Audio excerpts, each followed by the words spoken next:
So we're talking about heritage, and I thought, you know what, heritage is a very personal thing, and I'm going to return to that a little bit later. That's who I am. Every time I come to Kilkenny, it's kind of personal for me in one way or another. You know, I think the most difficult thing of all with heritage or any other cultural thing is we can build a machine. What's the ghost of it? What's the spirit of it? What's the je ne sais quoi inside the thing that we're trying to do? And it's in some way that I want to try and address this morning. In setting me up for this, in every sense of the word, Liam asked me to address this question. This is the first one. He says, well, what is heritage? Well, you know what? You couldn't start with a more difficult question than that. And my favourite answer to that question was actually given by Lord Charteris, the head of the Heritage Lottery Fund in England in 1985, when he was asked this question, and his answer was, heritage is anything you want. Anything you want. And this is both amazingly inspirational to me and terrifying at the same time. Because what's inspirational about it is there's a fantastic range of choices to be made when it comes to talking about or identifying what you might regard as your heritage. And then the question is, how do you keep it within containable and manageable bounds, having recognized or realized that fact? So it's true, actually, I believe, that heritage is anything you want, and maybe that'll emerge a little bit more in things I have to say. Another thing that I've been doing some research recently to understand is we all use this word heritage today as if it was the most natural thing in the world, and we all, of course, naturally assume that we understand implicitly what we mean by this word. But I can tell you it's an incredibly modern word, at least in the sense we use it, this idea of a collective shared patrimony or past. That collective communitarian sense of it is very real. I find this book a fascinating book to read. Sean O'Faolain's An Irish Journey. He travelled around Ireland in 1940 during the emergency. One of Ireland's most distinguished intellectuals of the time, a trained historian, Harvard educated, had already written two great classic books on Irish history, The King of the Beggars on O'Connell and The Great O'Neill on the Wild Geese. So a very accomplished man. And one of the extraordinary things about this book that I noticed was the word heritage doesn't occur in it once. Not once. And isn't it amazing that that would be the case? It basically is a word that arrives into our vocabulary from about the 1950s onwards. And it's largely driven by the leisure industry of the modern world and the tourism phenomenon and the global tourism phenomenon. And it's kind of out of that the modern way of framing our experience under this word heritage arises. The other extraordinary thing about this book, by the way, is that it's illustrated by the very famous Irish artist Paul Henry. There's about 12 illustrations of Irish towns in it, and there's not a single human being featured in any one of the illustrations. Look at that image there, that's typical. There's hardly anybody to be seen in it. And O'Faolain is here in Kilkenny, and he says, you know, I wandered around this kind of medieval city with all its old falling down buildings, but he said, enough of all that abstracted thing about culture and civilization. I wandered into a pub and got into a conversation with a local man. They said that was a real cultural experience for me, having that point and having the chat with the local man. He didn't realize it at the time, but he was making the distinction between what we're now calling intangible heritage and tangible heritage. In other words, the real lived cultural experiences of people as opposed to the stuff that's all around us. Now, when I say that heritage can be a bit abstract from us, I've just mentioned that it's a relatively modern thing. We all tend to use it in a slightly institutionalized sense. It can seem very remote from us. Now, my own career is, I studied history at UCC in an academic frame of looking at things. I got a job in the Pearse Museum. I became a curator for the Office of Public Works. I began to manage Kilmainham Jail. And so I was kind of moving in a kind of institutional context and this very kind of abstracted theoretical version of what heritage was.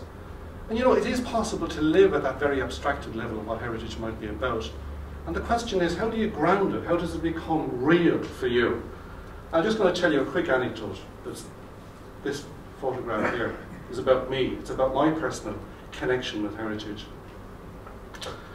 When I was young, growing up in South Kilkenny, about this time of year when the ploughing was going on, and I had to get one with seagulls, and I always remember the seagulls were part of the whole ploughing scene at that stage. I remember I was only about 8 years of age, looking out into the field next to our house, and this tractor was moving along. This man was walking along behind a tractor like that, very studiously looking down into the drills, about 20 yards back from the tractor. And as kids, of course, and everybody thought he was mad, an absolute lunatic, this fellow. But there he was with a fag out like this, walking along, had one hand in the pocket behind the tractor. So, I knew who he was. His man who lived up the road, as I say, a man who had left school at 14, just doing whatever mad stuff he was about. I knew what he was doing, but it was about 25, 30 years later I got into a conversation with my good esteemed colleague and friend, Dr. Michael Ryan, who was then the keeper of antiquities in the National Museum of Ireland. And I told him about this man, Neddy Sween. That's another thing I'll come back to in a moment. So, you know, we used to know this man, Neddy Sween. He said he used to walk along behind all the tractors looking for archaeological objects. Oh, he said, you must mean Edward Walsh. Sween, there's so many watches in Circle Kenny, you see, they all have nicknames. The Hoppers, the Sween. So this is the Sween watches. So that's another piece of heritage right there for you, nicknames. So I said, oh, he said, Edward Walsh. Oh, I never knew him under that name. He was always Neddy Sween. And he said, well, do you know, he says, that man was responsible single-handedly for discovering about 40 to 50 Fáilt Fia in South Kilkenny, all around that area. He was one of the great amateur archaeologists of the last generation. And it was absolutely gobsmacking for me to make that connection between a kind of a strategic, kind of national, exalted sense of what heritage was about, and this man who left school at 14, who worked in clover meads, who zealously applied himself to walking behind the tractors ploughing the fields every day. And that's how heritage was made, in a very local way, in a way that was very emotional to me. So what I'm saying is heritage can be grounded, and that's what you need to do. You need to find that way it's grounded in the place you live. If it's to have this emotional kick, this sense that it really matters, it only matters when you find those anchors. And it took me quite a while to kind of understand heritage in that very visceral, very personal kind of a way. So, the thing about the past, and by the way, when we go back to this idea that heritage is whatever you want, the thing is that we make heritage out of our own personal sense of what matters and what's worthwhile to us. And the really radical thing is that that actually also applies to the natural landscape. Yes, we think it's objective, it's out there, it's primordial, it's always been there, it transcends us in some way. But it's us that's having that thought. And I love this quote from Simon Schama's Landscape and Memory. Landscapes are culture before their nature, constructs of the imagination projected onto wood and water and rock. And the important point here is that if heritage is whatever you want, and it occurs because we make choices, we make selections about things, and we decide what matters and what doesn't, and what's valuable and what isn't, it means that our imaginations are always involved in the process in some way. That it's not always about fact. One of the biggest mistakes people make about heritage is thinking that it's about facts, is thinking that it's wholly an objective phenomenon. It just ain't like that. So, heritage occurs as part of our present mindedness. I'm going to try and get a little philosophical for a moment here. There's this great book with a wonderful title, Present Pasts, by Andreas Huyssen. He's a German fellow. And he reminds us that memory is always in and of the present, while its referent is the past, which is absent. The past isn't around anymore. That's gone. Everything is happening as part of what we're living today, what we're understanding today. When you go out to try and do your pop-up exercise, that's the moment in which it exists. It's your choices, your selections right there and then that's going to constitute the heritage in that moment. And it's inescapably a creative act to a greater or lesser extent, an imaginative one to a greater or lesser extent. And he says, it's the live gaze that endows the object with its aura, with its magic. It's when you say, look at this, isn't this magic? That's what makes it magic. You telling people, you drawing attention to it, you telling a story about it. He also has this lovely phrase, Twilight Memories. Why are we also engaged with heritage today? Why did the word not occur to Sean O'Faolain back in the 40s? He says, generational memories are on the wane due to the passing of time and the continuing speed of technological modernization. we all feel, in a sense, that time has been speeded up and that we're trying to grab onto things to give us a firmer sense of where we're rooted, where we're anchored. And it's that emotion that makes us want to say, what was this town like before all this change took place? How much of what was there before all this dizzying, speedy, ghost estate phenomenon took over? How much of it is still there? How much of it can we externalize and draw attention to? That's a very powerful emotion. And what I'm emphasizing here all the time along in this talk is that heritage is a very powerfully emotional space to be in a lot of ways. So this question of what's your town's heritage, there's other things that it is that you may not be aware of, that you may be blind to. And we have a tendency to default to stereotypes. Now, do you remember the Henry illustrations I told you without any people in them? We're all framed within systems. We're all disciplined by certain ways of visioning or envisioning the world around us. And for you too, it's going to be quite hard, I would imagine, to resist some of these kind of, I would call them, for want of a better phrase, tourism-style stereotypes. I mean, this is Kilkenny. Like, at least 80% of the images I found were clean of people.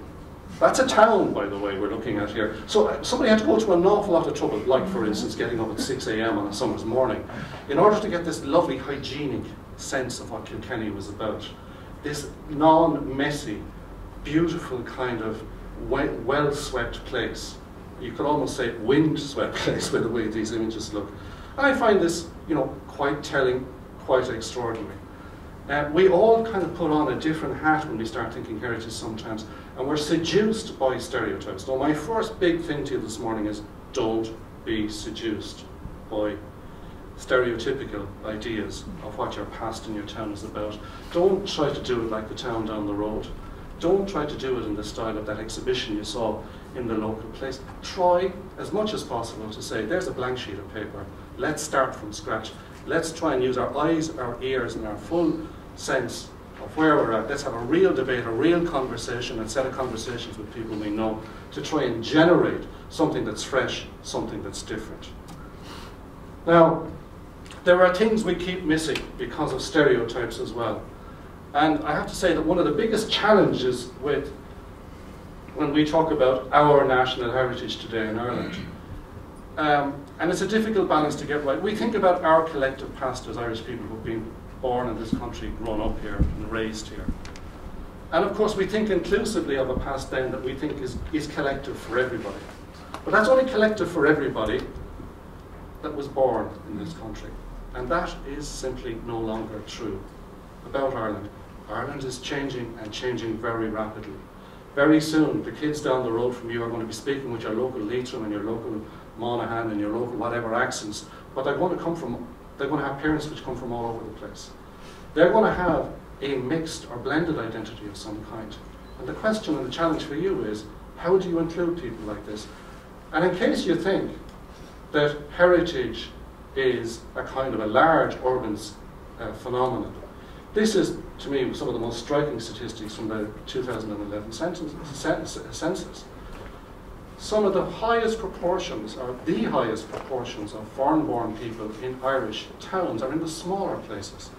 Who would have ever guessed in Ballyhonus, Clonee, Kilcrohan, Edgeworthstown and Longford and Ballygem stuff? These are small towns that are probably faced with this issue to a greater extent, you might argue, than some even bigger towns are.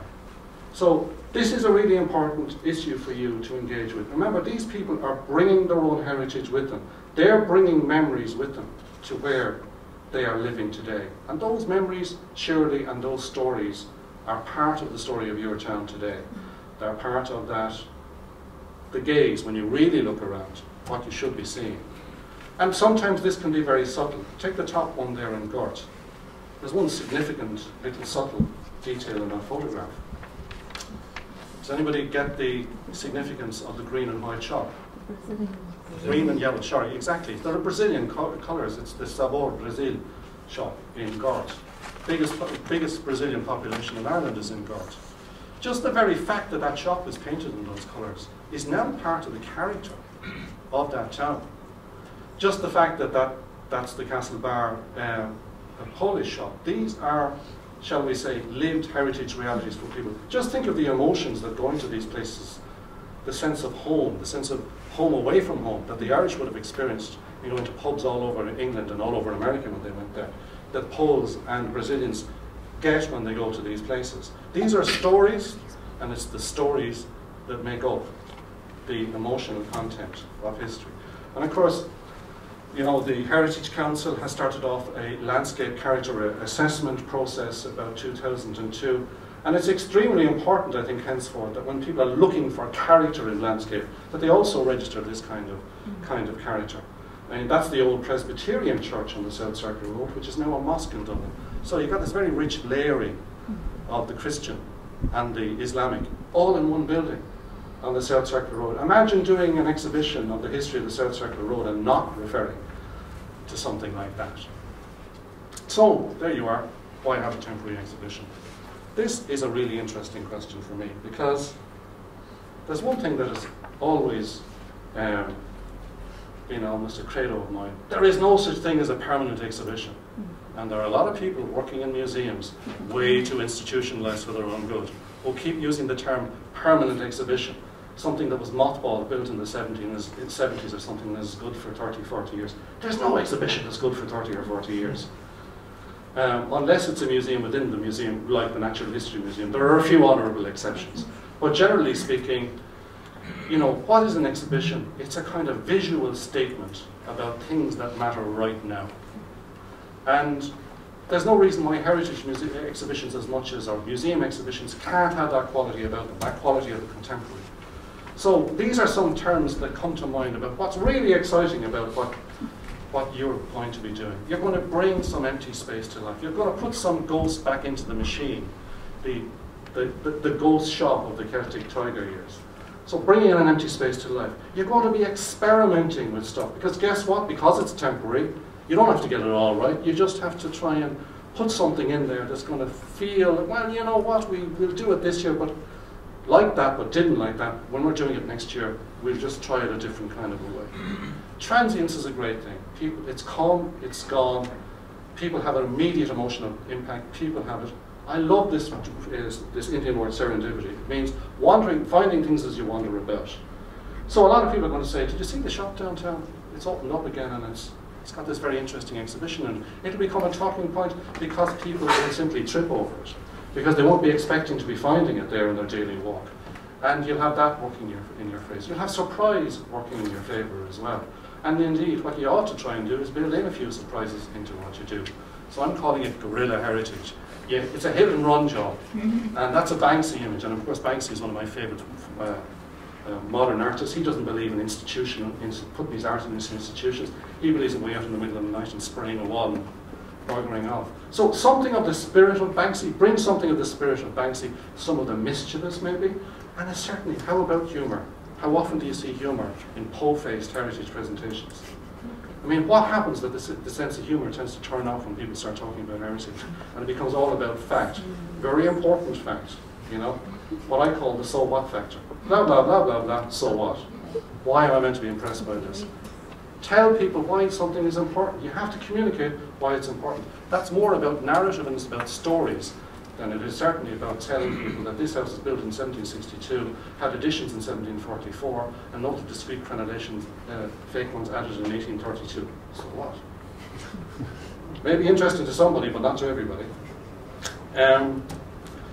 Now, the other test that I would actually ask you to apply to this would be, I'm calling it the pub test.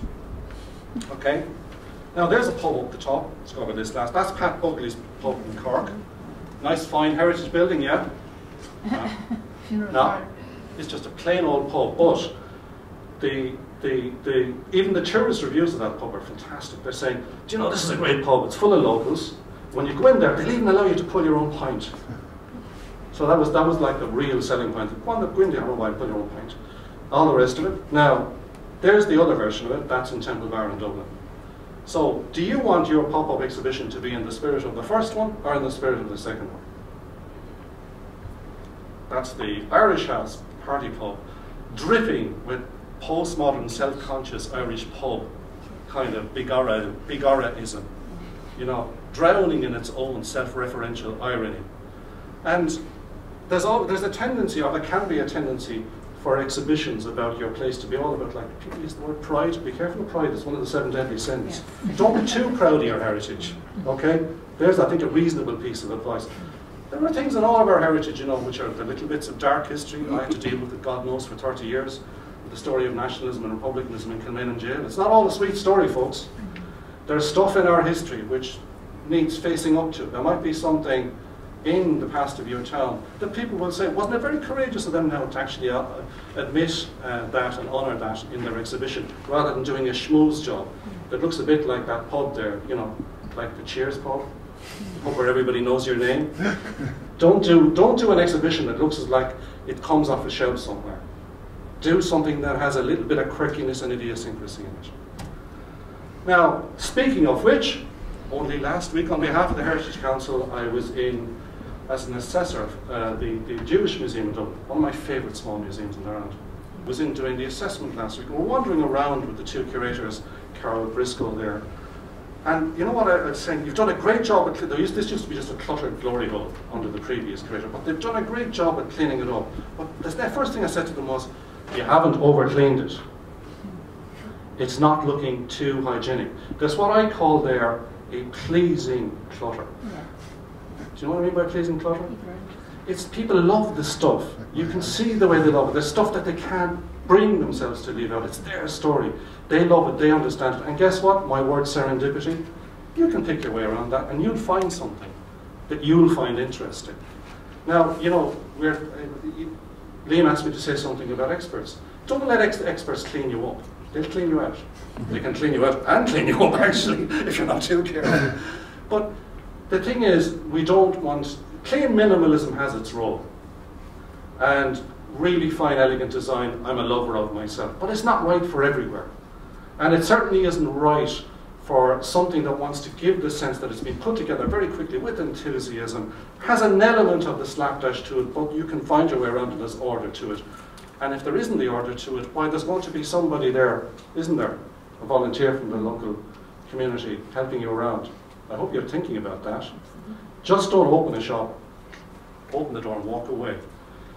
One thing we learned in Kilmaine, Brian Crowley's here with me, we did exit surveys in Kilmaine and jail, now one of the most popular places in the country. We asked people to identify the most powerful element of their visitor experience. Way out on top, by about 20–30%, the guided tour. People want encounters with people. They don't want encounters just with stuff on walls.